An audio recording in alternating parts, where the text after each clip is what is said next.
Verhaelen. Here. Tolman. Here. Gale. Here. Guzekowski. Pledge of Allegiance. I pledge allegiance to the flag of the United States of America and to the republic for which it stands, one nation, under God, indivisible, with liberty and justice for all.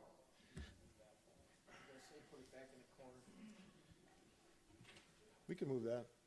Once those chairs get out of there, we'll move that. Item 3 is approval of minutes of October 20th, 2015.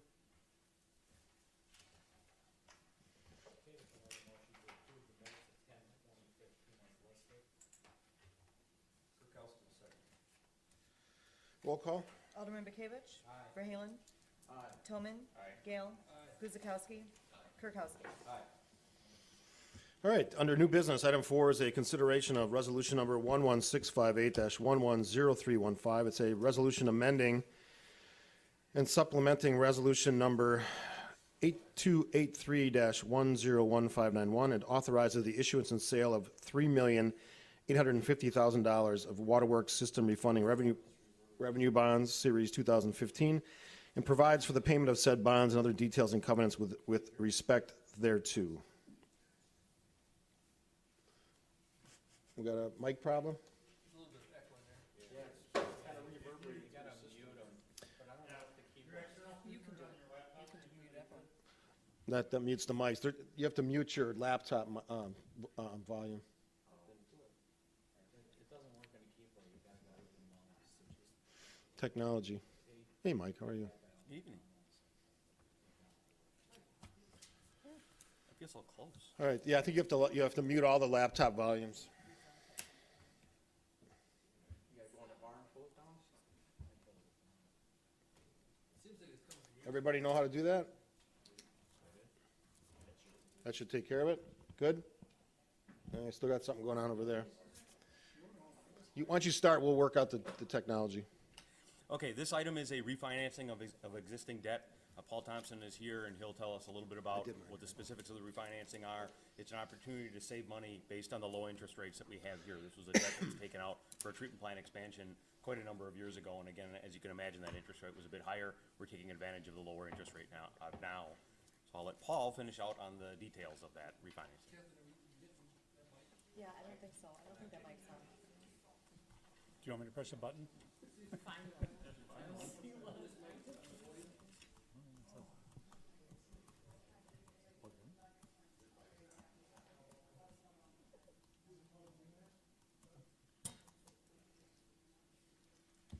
Good thing we're not on TV. It's a good thing I'm only 6 feet away. While I'm trying to figure out Go the ahead. technology. Yeah, you can talk loud enough. We can hear you. This issue, I know your agenda says $3,830,000. It's actually $3,850,000. We had to make an adjustment. The water utility has a reserve fund. We're going to be using some of the reserve fund monies to lower the issue size. We are refunding $4,180,000 of bonds that were issued in 2005 that are outstanding at an interest rate of 4.88%. We're going to issue $3,850,000 of new bonds at an interest rate of 1.94%. Wow. The total savings is $664,581. When we do a refunding for savings, we always try to look at present value. Present value simply means a dollar today is worth more than a dollar in the future. And the industry standard for savings is 2%. And on this particular financing, the present value savings is equal to 7%. So it's over 3 times more than what the industry standard is. So it saves a lot of money. We get to use some reserve funds, and the actual interest savings is $324,000, and that's over a 5-year period. We did not extend any debt. All we did was substitute interest rates. I'd be happy answering questions any members of council might have. If you have a question, just raise your hand, and I'll recognize you. Yes. This was, by the way, the first day that it was callable. They're callable 12/1 of 15. So. Okay. I don't see any questions, so Okay. Thank you. need a motion on 4. Thank you, Paul. Gail will move to approve resolution 11658-110315, resolution amending and supplementing resolution number 8283-101591, authorizing the issuance and sale of $3,850,000 $850,000 water system refunding revenue bond series 2015 and providing for the payment of said bonds and other details and covenants with respect thereto. Make sure you turn your mics on when you speak. There you go. Guzekowski, I'll second. Perfect. Roll call. Alderman Verhaelen. Aye. Toman. Aye. Gale. Aye. Guzekowski. Aye. Kirkowski. Aye. Bekavich. All right, thank you, gentlemen. Item 5 is a presentation. It's update by owner's rep Steve Chamberlain on the Civic Center Complex building. Welcome, Steve. Thank you, Paul. Welcome, Steve. Congratulations. Thank you. Are you guys excited about this as I am? We're very excited. Is this on? Can everybody hear me okay? Oh, You're going to have to just speak loud. oh, Those can probably stay on. I don't see any reason why they couldn't. The red light will go on. There you go. there we go. Perfect. Some of you may have seen the white buckets here when I walked in. They were harassing me, trying to tell me the building was leaking. We're going to, once the project is closed out and everything is finalized, we'll have a final report. But I thought tonight I would at least give you kind of an update. I do want to mention that I've walked through many times over the last few weeks. You've all probably seen me wandering around. And it's not just to look at, inspect the construction, but it's just to get a sense for how things are working and to make sure that the facility is working the way it's supposed to work. And I just want you to know that, fortunately, I've had a chance to be involved, as some of you may have known, many projects over the years. And I think that, every project's unique and special in a number of ways. But the thing about this project, which clearly, and I want you to know that, close to a couple hundred projects I've been involved with, clearly stands out at probably the top tier as a project that really, I think, is consistent with the objectives and the vision that you had. And, every project has grand visions and objectives and things that everybody feels are important. But as the project progresses, things start to unravel and things start to get diluted, and quite often it's not maybe the best balance of the use of dollars. And I think that from my perspective, as I walk through and I think about some of the things that were important, and most of these came from surveys and from the public, from staff, from information from you, and things like designing it around the user, I'll say the client, the public, the guests. I think as you walk, as you think about the previous space, kind of dark and kind of like a maze, or here, you've got what you really wanted to accomplish in terms of an inviting, user-friendly, natural light. People can come in the lobby and wait for their kids in the library or the scouts in a conference room and kind of a public gathering space.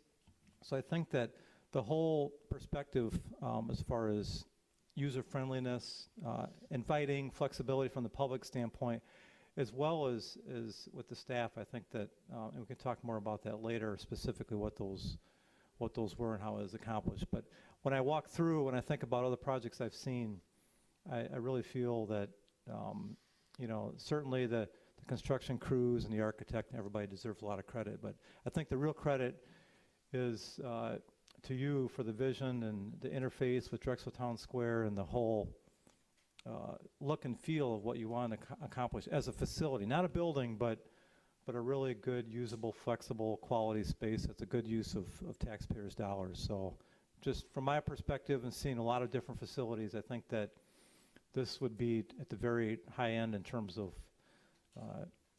being able to accomplish what you set out to do. Now, in terms of progress, there were actually a number of challenges that the construction crews had, from winter conditions to other issues. But rather than extend out the date, a month or so, we decided to make sure that we didn't interfere with the school district's needs in terms of that site.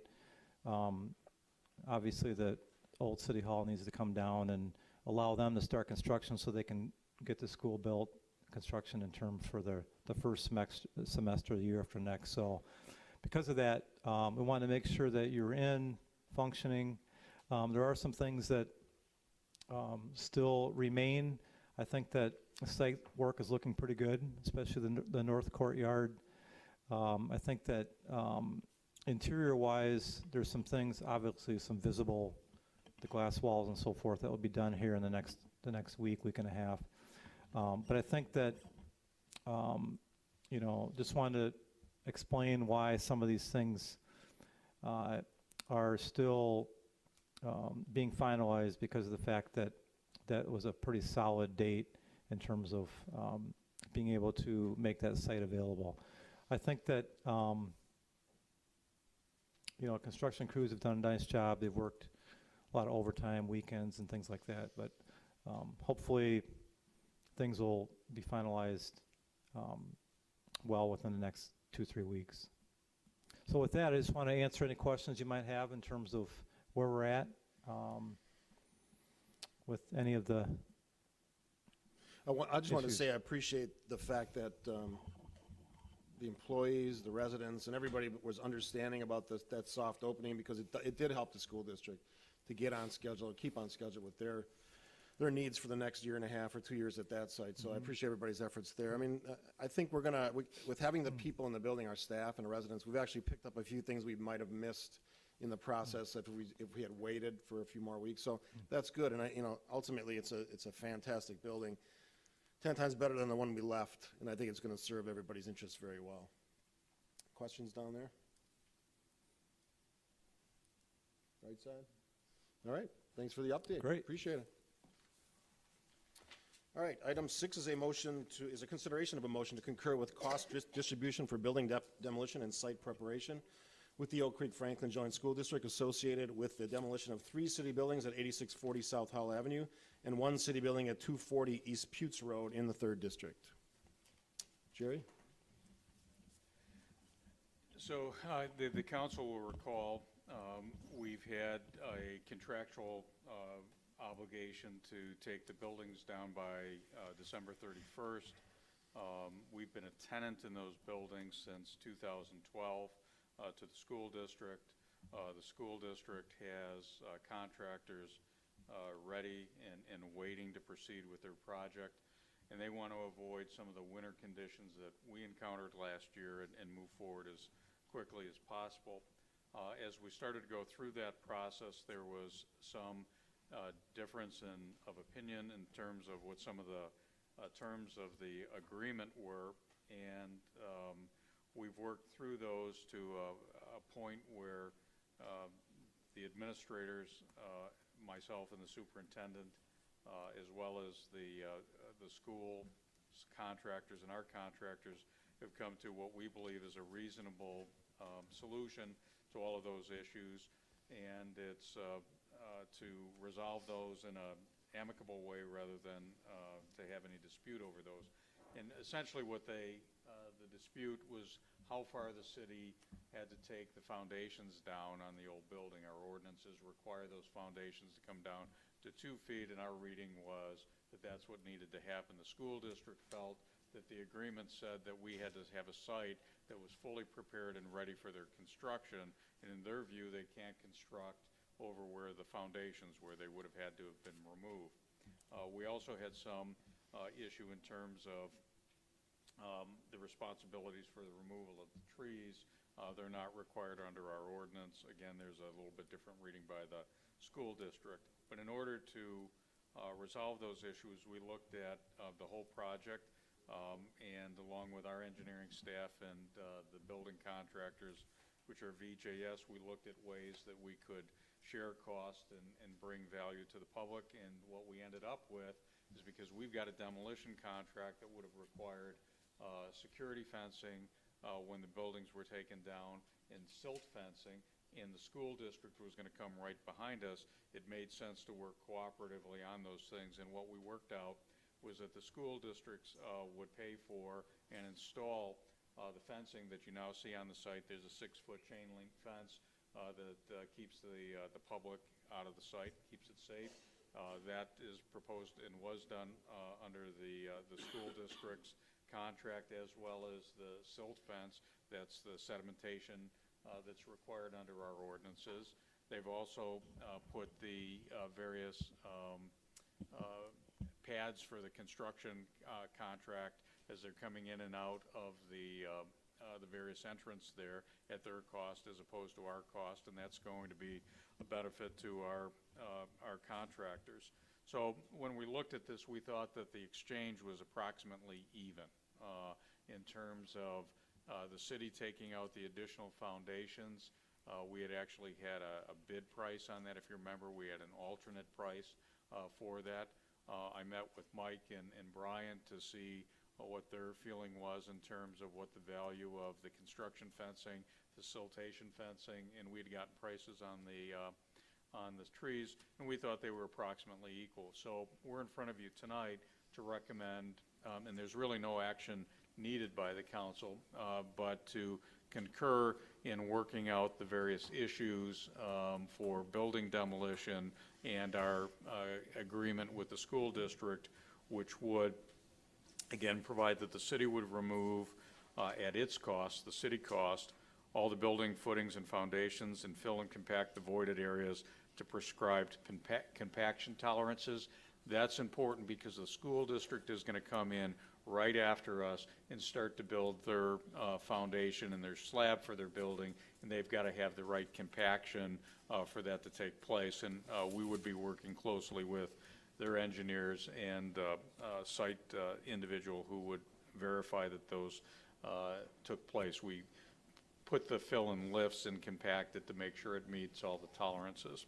The other thing that we would do, the district would install the security fencing, the erosion controls, and the tracking pads on the site that would be used by both our demolition contractor and then subsequently over about the next 18 months by the school district's contractor. Again, those are credits we'll have to our contract.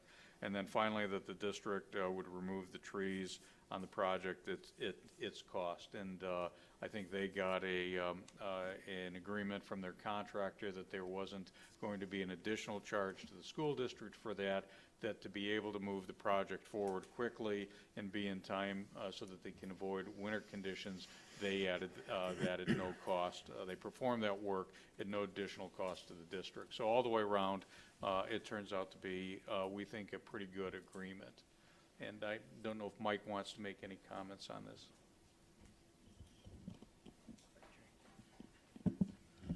Don't know that I have much to add, Jerry. You explained it very well, but this really was a good, we did a lot of coordination with BJS and the school district to kind of hash out these differences in this, in the opinions of this written agreement. And this does allow the school district's contractor to get on site a little bit earlier.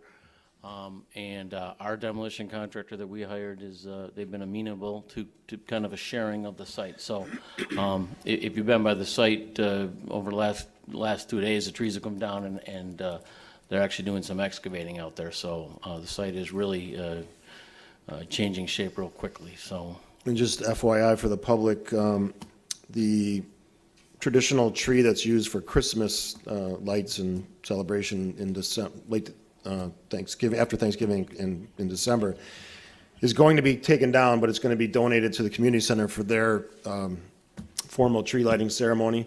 I did petition the school district, but apparently that site is problematic to keep that tree there, and there was no chance, very little chance of moving that tree and having it survive, so that's why that decision was made. But ultimately, that was the school district's decision. But we're happy that the tree can be donated and that the community center and the public can benefit from it for one more year, so that's good news. Yes, Mr. Degner. Arden Degner, 8540 South Pennsylvania Avenue. How much money is involved With, with this resolution? There's nothing listed as far as dollars. okay, We got it, we're We'll let the responsible. we'll let the city administrator answer it. And next time, Mr. Degner, make sure you fill out one of those public comment forms that are at the front desk Thank there. you. Thank you. Appreciate it. The council had previously awarded bids for the demolition of the buildings, and if you recall, there was an alternate in those bids, which provided for the foundations to be removed at depth as opposed to 2 feet. And the difference between that and the base bid was $36,000. So essentially, we're talking about $36,000 in terms of an additional cost for the city to remove the foundations all the way down. And again, we think that that's approximately the same amount as we're getting from the construction fencing, the siltation fencing, the tracking pads, and then the trees. And that's why we had the negotiation. Correct. Okay. Thank you, thank you for the question, Mr. Degner. Anything else from the council? You got your light on? Jerry, can you remind me again, how did we award that bid that gave us that ability to lateral into that supplement? The bid was done about 4 weeks ago. We did 2 different bids. If you remember, we did an environmental removal bid. That was the first bid that we did. And then we did a building demolition bid. So the building demolition bid had an alternate in it, which was this issue because at that point it hadn't been fully resolved between the city and the school district. So we put that in as an alternate so that we knew what the value of the dispute, the disputed work was. Okay. Yep. Alderman Kirkowski? Anything? No? Alderman Bukovic? Jerry, just kind of refresh my memory. We have a drop dead date of December 31st to be off-site, and then we're completely done with City Hall. If we fail to meet that deadline, what's the penalty from the district? And secondly, did we put in any provisions with our demolition contractor or abatement contractors for penalty if they fail to meet? The contract, to my recollection, doesn't provide a financial penalty for failure to perform. We've been in constant contact with the school district. They understand where we're at, and we don't believe that that's going to be the case. We believe we will be able to perform and the buildings will be down by the 31st. The one caveat to that is one area that is beyond our control is we have utility disconnections that need to occur with our utility, which is not a problem. We obviously can control that, but with We Energies in terms of the gas disconnects and the electric disconnects, we believe that's going to happen in plenty of time for the buildings to come down, but that is one item beyond our control. If it's not done, that could jeopardize that date, and Mike's agreeing there. So, sure. I would add that the contract that we have with our demolition contractor does have provisions that he needs to make that date.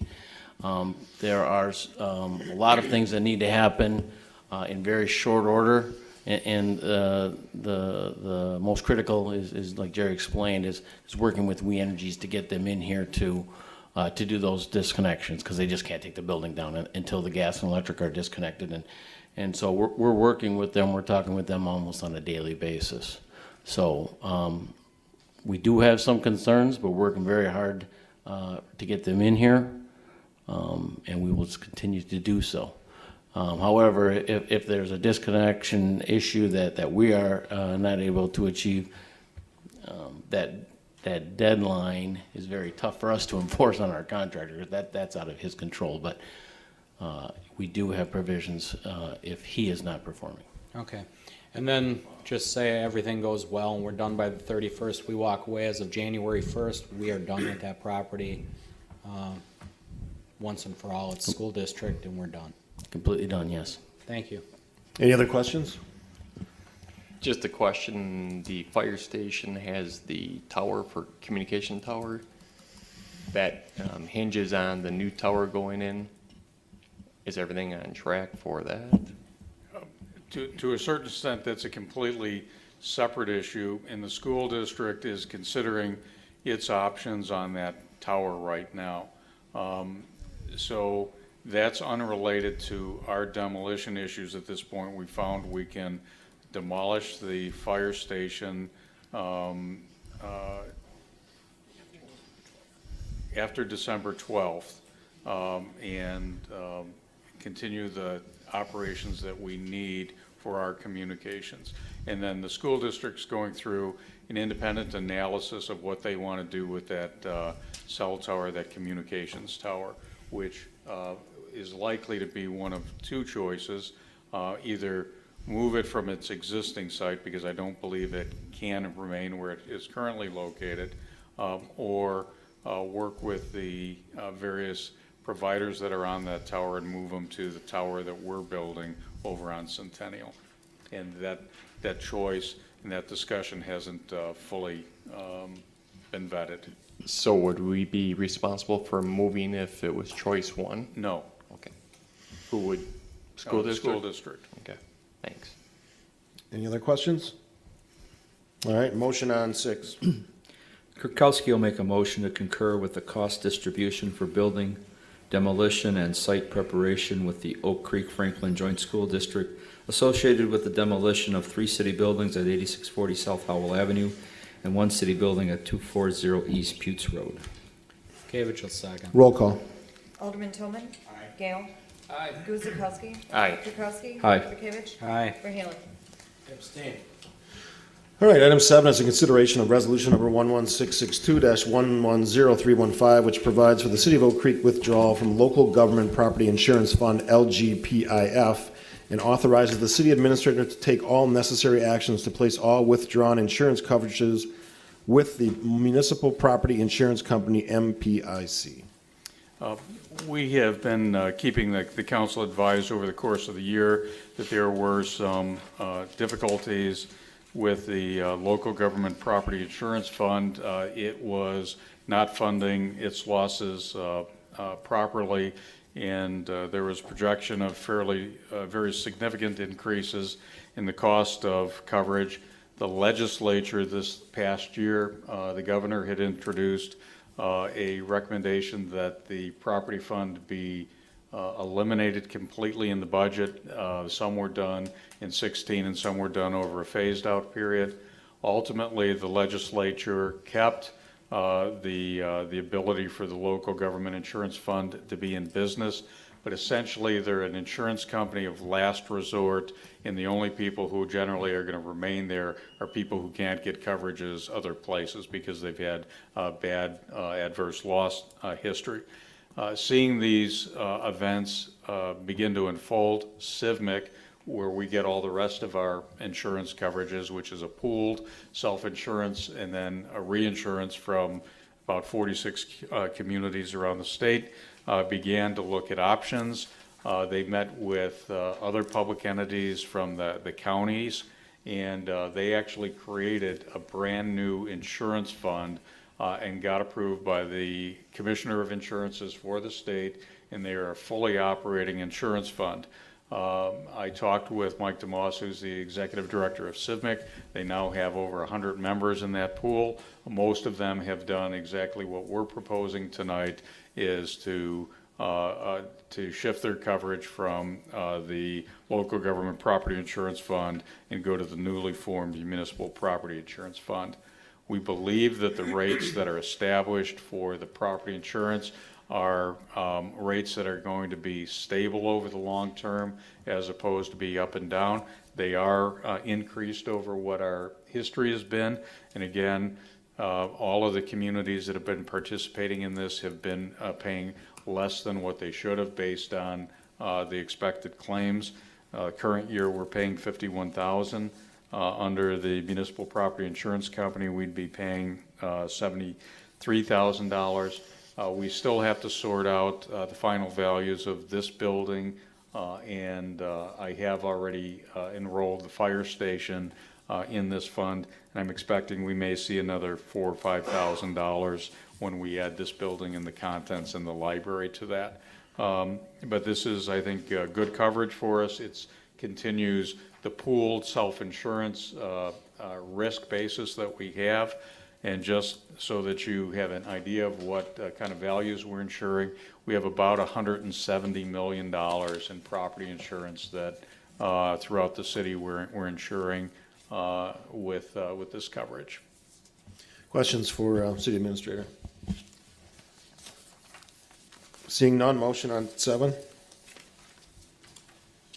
Gail, move to approve resolution 11662-110315, which provides for the City of Oak Creek withdrawal from the Local Government Property Insurance Fund, LGPIF, and authorizes the city administrator to take all necessary actions to place all withdrawn insurance coverages with the Municipal Property Insurance Company, MPIC. Guzekowski will second. Roll call. Alderman Gale. Aye. Guzekowski. Aye. Kirkowski. Aye. Bekavich. Verhaelen. Tillman. All right, item 8 is a motion to approve the vendor summary report in the amount of $1,453,848.24. City Finance Director is here to take your questions. Any questions for Bridget? All right, motion. Yeah, just to note for the audience that over $800,000 was for our Lakefront Parkway project, so just a significant chunk of the overall motion today. Gail will move to approve the vendor summary report in the amount of $1,453,848.24. Guzekowski will second. Roll call. Alderman Guzekowski. Aye. Kirkowski. Aye. Bekavich. Verhaelen. Tillman. Gale. Aye. All right, item 9 is under Streets, Parks, and Forestry. It's a consideration of resolution number 11657-110315. It authorizes the City Forestry Division of the Street, Parks, and Forestry Department to submit an application for a 2016 Department of Natural Resources Urban Forestry Grant. And Rebecca Lane is here to speak to that. Hi, Rebecca. Hi. Do I need to turn this on? Does that mic work? Go to that one. Let's was get this fixed. That was working. We gotta turn it on. Thanks. Thanks. Okay, first of all, this is a resolution to allow us to apply for the grant. We haven't received it, they haven't reviewed grants yet, but they now require pre-approval before they'll consider you. If you haven't had a chance to look at the grant, it has a few components to it, but the way that I laid it out, it's mostly a reimbursement of labor. The actual cost comes out of operations for $3,210, and instructor fees will be shared with other communities. We've been hiring FISTA for safety training and removal training, and they're really awesome. As our workforce ages and people leave, we always have to keep new people learning the skills. So that's part of the, and we hire instructors and utilize other cities to help pay the fees. So it's a pretty straightforward grant, and it has 3 components. Did you find the grant yourself, or did someone give you a tip to it? We usually apply for an urban forestry grant with the DNR. Perfect. Questions? Just one, Rebecca. I had some citizens ask if we are currently planting ash trees, and I found that hard to believe. Are there any variety of ash going in the city? No, Okay. we haven't since about 2004. And about how far along are we on this program for either treatment or eradication of the ash tree in the city? We're moving along. In about a month, I'll have an actual statistic. But each year, we're removing several hundred ash trees and trying to replace those the next year. And we are down to about 600 ash trees. Okay, thank you. Any other questions? Go ahead. Rebecca's been, in the 6th district, we've had issues with the AAB as well, and she's been very helpful to explain to people in our neighborhood about the issue. And we're going to be working much more with her to see how we're going to go about eradicating and taking care of the problem at hand right now. So thank you, and this is very timely. Welcome. Any other questions? Motion on 9.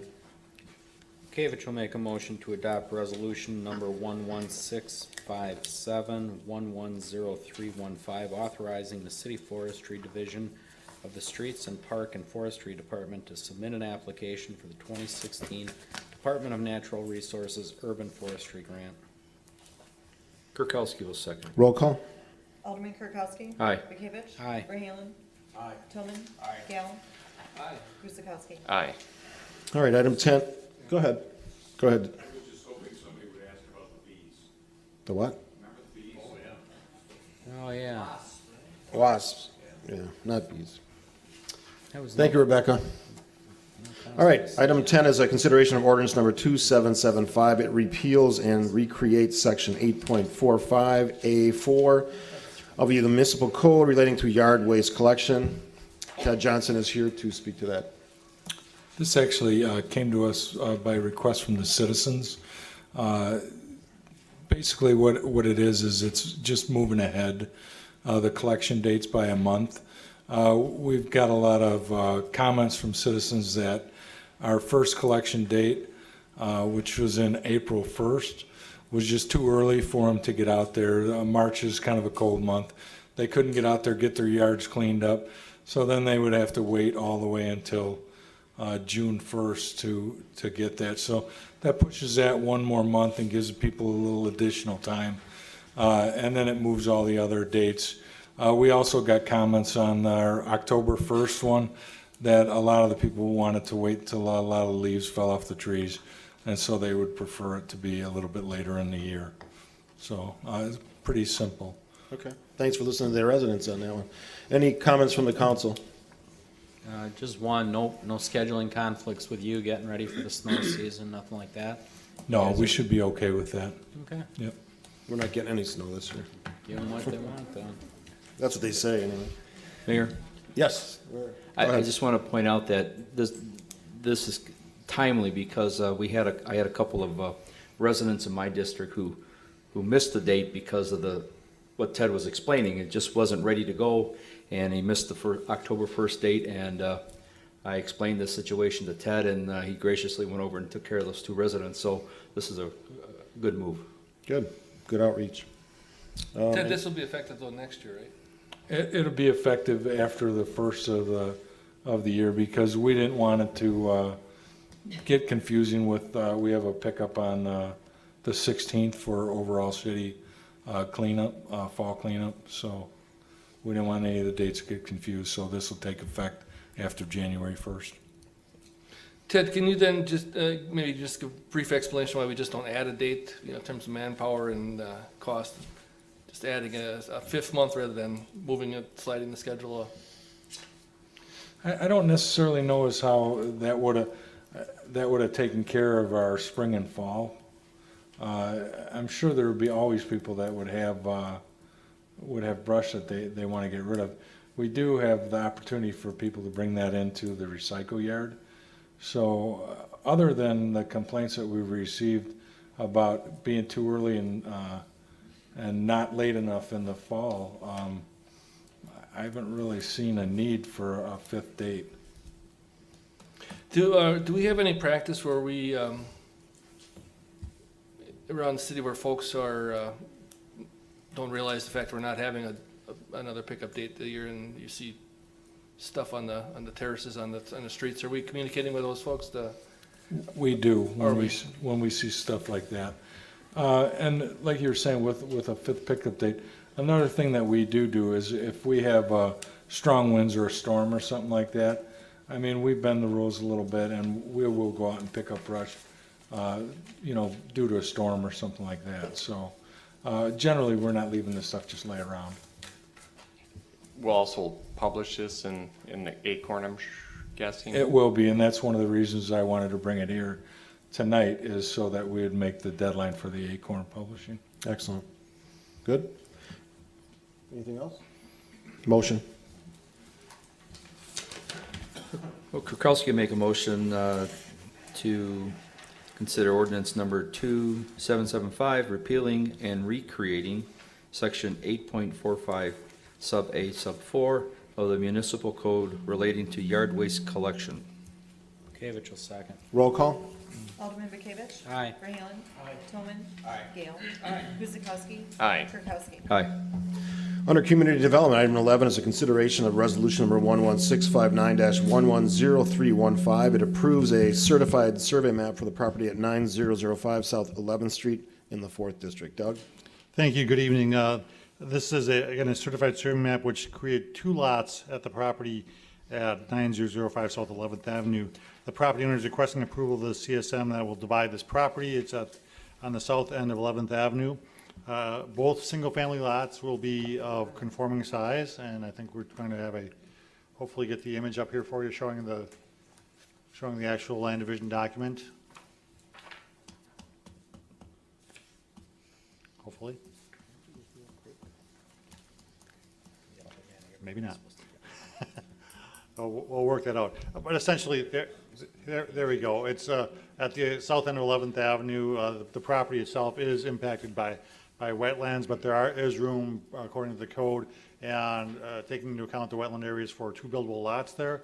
We'll also increase the dedicated area for a permanent cul-de-sac on South 11th Avenue, and the understanding that there are previous agreements in place for the development of that cul-de-sac.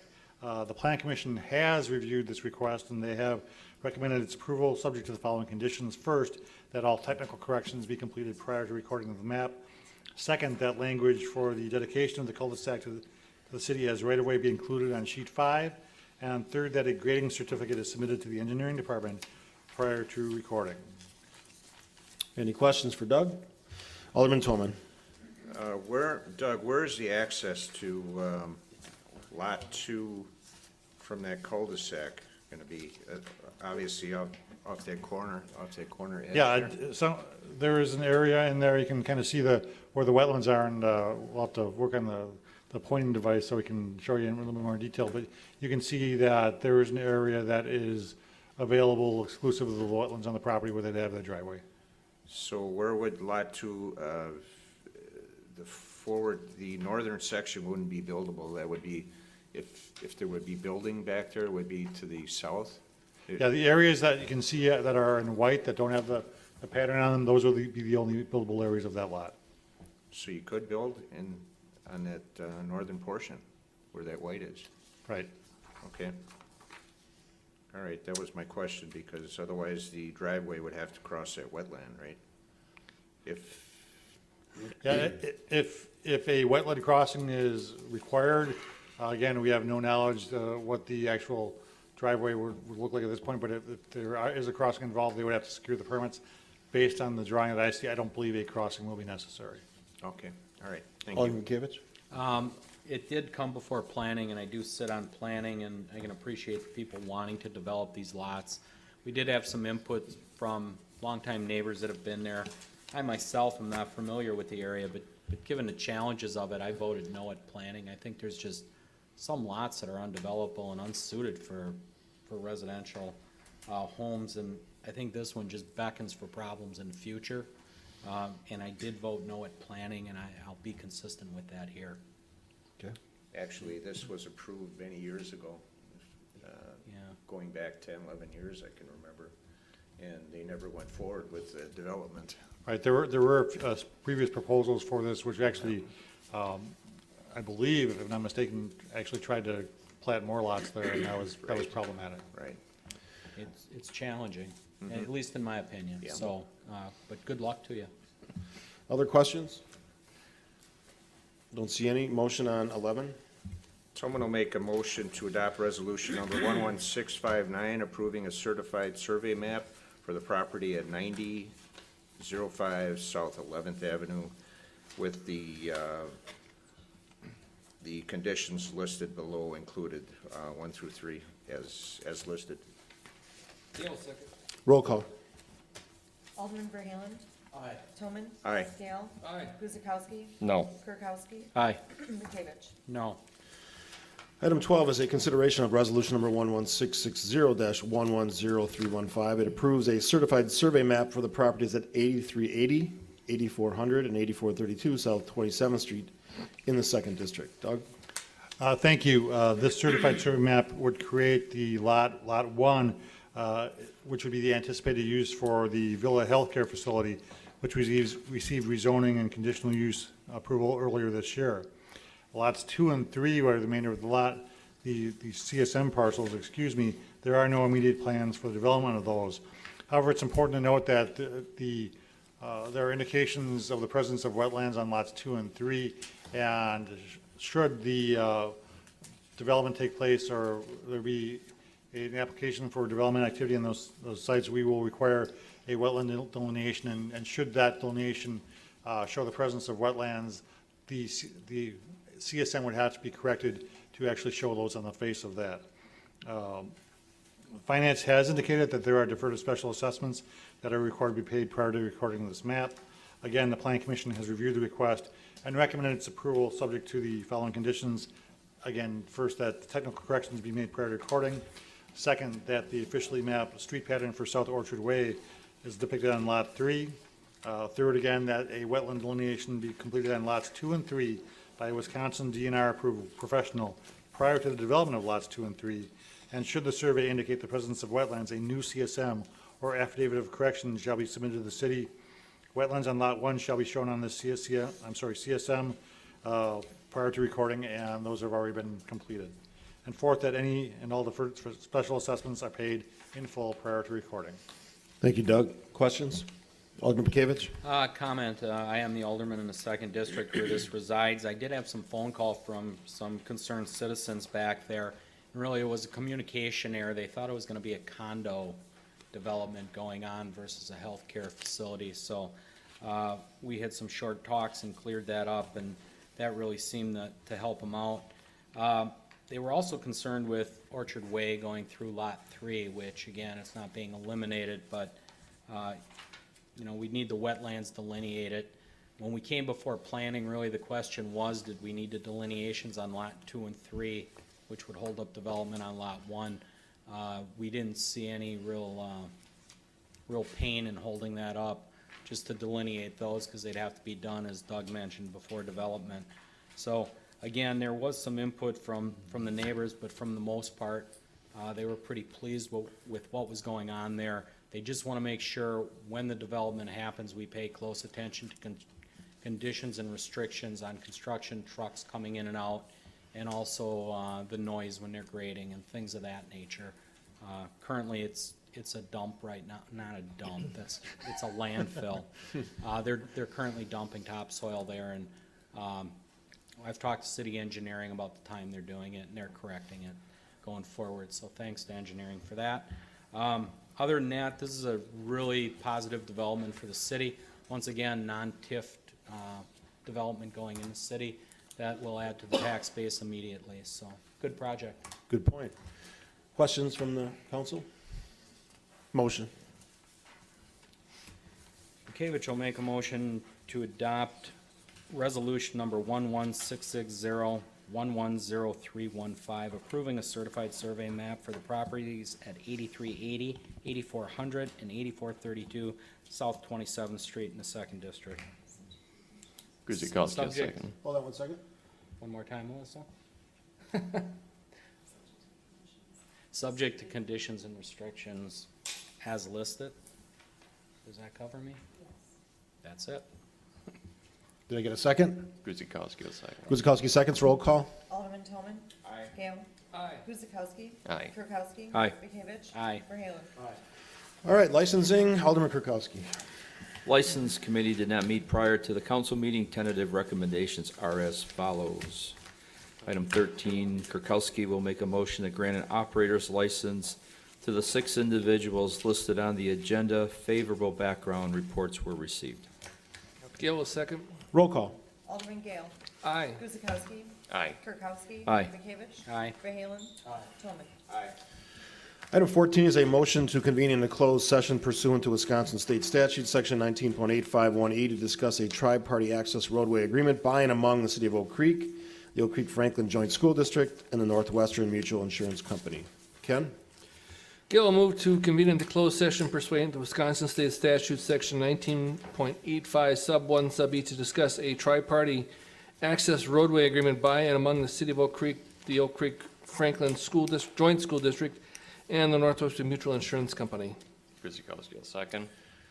Roll call. Alderman Guzekowski. Aye. Kirkowski. Aye. Bekavich. Aye. Verhaelen. Toman. Gale. At this time, we will go into the closed session chambers. Audience can stay if they'd like, and when we return, we'll go back in open session. Gale moves to reconvene in open session. Did I get a second? Guzzi did, yep. Chris Guzikowski seconds. Roll call. Alderman Kirkowski.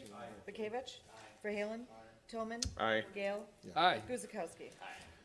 All right, item 16 is a consideration of resolution number 11661-110315. It approves a tri-party access roadway agreement by and among the City of Oak Creek, the Oak Creek Franklin Joint School District, and the Northwestern Mutual Life Insurance Company, and it's in the second district. Need a motion. David will make a motion to adopt resolution number 11661-110315, approving a tri-party access roadway agreement by and among the City of Oak Creek, the Oak Creek Franklin Joint School District, and Northwestern Mutual Life. Subject to Attorney, administrator, any technical revision. city administrator and city attorney's technical corrections. Kirkowski will second. Is that Kirkowski? Yes. Okay. Roll call. Alderman Bekavich. Aye. Verhaelen. Abstain. Tillman. Aye. Gale. Aye. Guzekowski. Aye. Kirkowski. Aye. All right, item 17 is a motion to award the South 20th Street expansion contract to the lowest responsible bidder, DF Tomasini, Inc., at the estimated cost of $1,430,700.60, and that's project number 15023 in the second district. David will make a motion to adopt, to award the South 20th Street expansion contract to the lowest, That's the easiest $1.5 million you spent in a long time. to the lowest responsive bidder, DF Tomasini, Inc., at the estimated cost $1,430,700.60, project number 15023. Kirkowski will second. Roll call. Alderman Verhaelen. Abstain. Tillman. Aye. Gale. Aye. Guzekowski. Aye. Kirkowski. Aye. Bekavich. Aye. Motion to adjourn. Kirkowski will make a motion to adjourn. David seconds. David seconds. Roll call. Alderman Tillman. Aye. Gale. Aye. Guzekowski. Aye. Kirkowski. Aye. Bekavich. Aye. Verhaelen. All right, that was the first official common council meeting in the new building. A few glitches, but otherwise smooth as butter. Thanks for watching and listening. Have a good night.